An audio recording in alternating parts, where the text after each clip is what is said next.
बिस्मिल्लाहिर्रहमानिर्रहीम। अस्सलाम वालेकुम। Welcome to my channel life with Mehani. कैसे हैं आप सब लोग? आई होप सब ठीक ठाक होंगे, मज़े में होंगे और इन्जॉय कर रहे होंगे।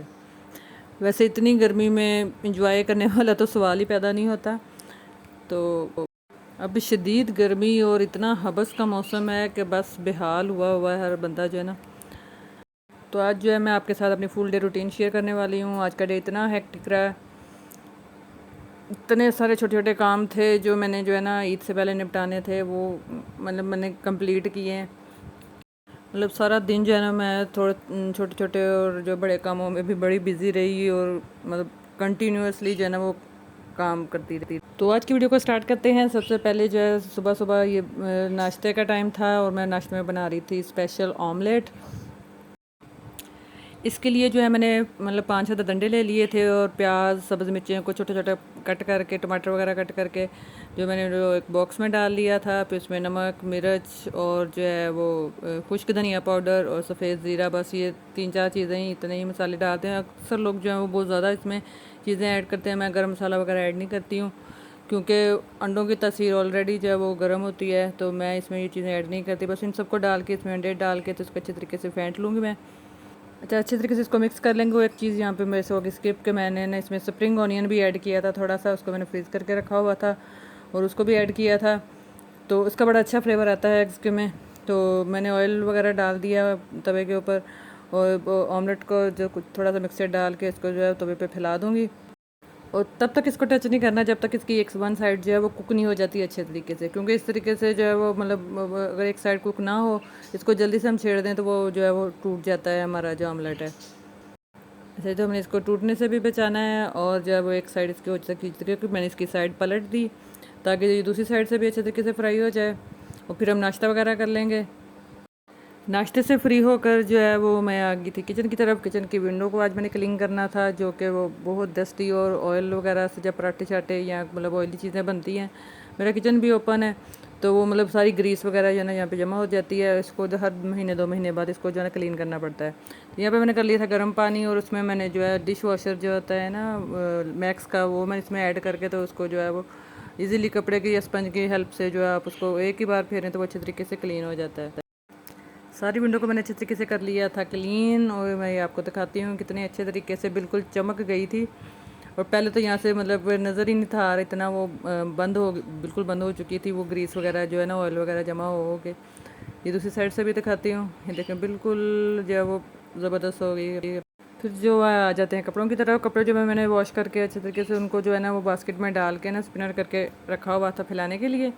और ये छोटी सी मानो आ गई, इसने जो है ना मेरे कपड़े जो है ना वो बाहर फेंकने शुरू कर दिए। तो मैं इसको मना कर रही थी कि नहीं करो और मुझे आगे से फिंगर दिखा रही थी कि मुझे मना ना करो। मैंने कहा चलो लगी रहो, मौज करो। तो बच्चों का यही होता है कि उनको जिस काम से मना किया जाए ना तो वो काम वो जब लाजमी करते हैं। और इन्जॉय कर रही थी खूब। मैंने कहा कि चलो भाई कर लो तुम आज का दिन इन्जॉय। मैं वापस उनको मतलब रख रही थी कपड़ों को, ये बार निकाल निकाल के ना बाहर फेंक रही थी।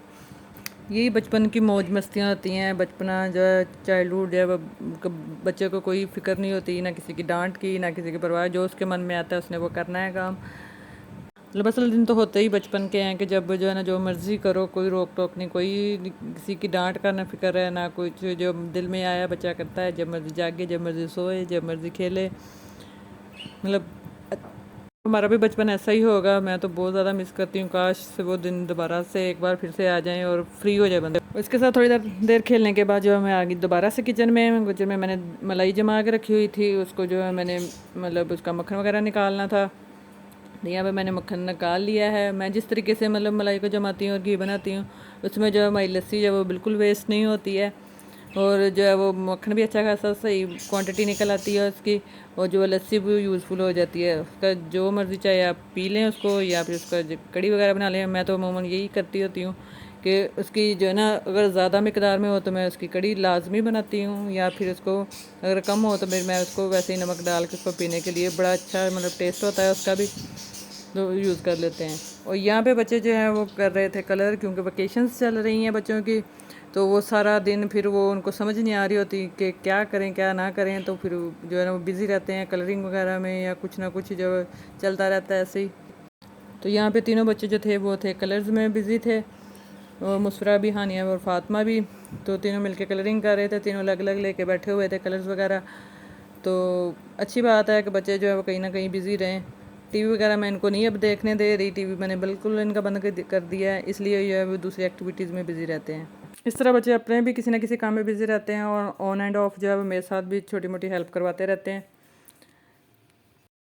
जब तक बच्चे कलरिंग में बिज़ी थे मैंने जो है वो उतनी देर में खाना बना लिया, और जो खाने में सब्ज़ी बनाई थी आलू बैंगन की, जो कि बहुत ही रेयर बनती है हमारे घर में, मतलब कम कम आती है।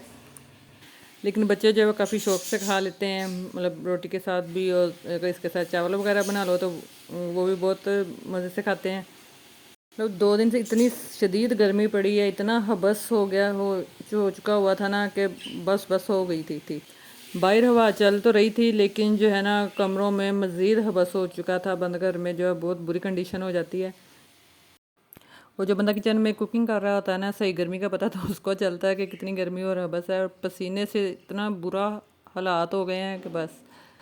अच्छा जी, साथ ही मैंने कच्ची लस्सी भी बना ली थी, और जो है ना फिर मैंने बच्चों को छोड़ने जाना था अकेडमी के लिए, ट्यूशन के लिए। बच्चों ने खाना वगैरह खा लिया था, और जब वो रेडी हो रहे थे ट्यूशन जाने के लिए, मैंने कहा चलो उतनी देर आप लोग तैयारी करो, मैं अपना खाना कंप्लीट कर लूँ। फिर मैंने उनको छोड़ने के लिए जाना था। और भाई जब मैं इनको छोड़ने गई हूँ, इतना प्यारा मौसम था, इतना मतलब हवा चल रही थी ठंडी, दिल कर रहा था कि बाहर ही ना बंदा कहीं बैठ जाए, चेयर वगैरह बिछा के ना रख के। और घर में इतनी हबस और बुरा हाल था, और बाहर जो है वो हवा भी चल रही थी, और मतलब काफ़ी ना सुकून हो गया था बाहर निकल के। फिर जब बच्चों को छोड़ के मैं वापस आ रही थी ना, तो फिर मैंने वापसी पर लिया, गली से ही छोटा सा क्लिप लिया था। तो मेरे साथ हानिया भी होती है, तो वो कह रही थी मम्मा इधर ही बैठ जाएं कहीं। मैंने कहा नहीं बेटा, घर चलते हैं। तो मतलब उसको भी जो ना सुकून हो गया था बाहर निकल के। बच्चों को ट्यूशन वगैरह छोड़ के आके ना, तो मैंने सोचा चलो मैं कुछ कपड़े प्रेस कर लेती हूँ, क्योंकि कपड़ों का जो ना काफ़ी ज़्यादा जमा हो चुके थे कपड़े प्रेस करने वाले, और गर्मी इतनी ज़्यादा शदीद थी कि मेरा जो है ना दिल ही नहीं था कर रहा कपड़े प्रेस करने को। तो फिर आज मैंने हिम्मत कर ही ली, और नीचे मैंने कपड़ा बिछा लिया था, चादर बिछा ली थी नीचे ही, ताकि इजी हो गया आसानी से ना बैठ के ताकि कपड़े प्रेस कर सकूं। और जब बैठ के तो मैंने तकरीबन 6-7 सूट कर लिए थे प्रेस, अदरवाइज़ जो है वो मुश्किल हो जाती है खड़े होके एक एक करके, या जो है ना 1-2 सूट ही बहुत मुश्किल में कर पाती हूँ इसलिए। और ये कपड़े भी कॉटन के थे जो कि ज़्यादा टाइम कंज्यूम करते हैं, तो इसलिए जो मैंने सोचा कि नीचे ही बैठ के ना आसानी से कर देती हूँ। और मैं अक्सर ही ऐसे ही बिछा लेती होती हूँ, फिर ईजी होके जितने मर्ज़ी कपड़े प्रेस कर लो। और हाफ़ ड्रेसेस हो चुके थे मेरे प्रेस, और हाफ़ अभी भी पड़े हुए थे। मैंने सोचा चलो जो काम हो जाए वही बेहतर है। तो बाकी जो है बाकी के कपड़े जो है नेक्स्ट टाइम हो जाएंगे प्रेस। इनको हैंग मैंने कर लिया था। गर्मी में जो सबसे मुश्किल काम है ना, वो मुझे कपड़े प्रेस करने का लगता है। और किस किस को ये काम मुश्किल लगता है, मुझे तो बहुत मुश्किल लगता है, लेकिन फिर भी कर लेती हूँ। आज की वीडियो थी बस यहीं तक। इसके साथ मुझे दीजिएगा इजाज़त, और मेरे चैनल को कीजिएगा लाइक, शेयर एंड सब्सक्राइब। अल्लाह हाफिज़। Stay bless, stay safe.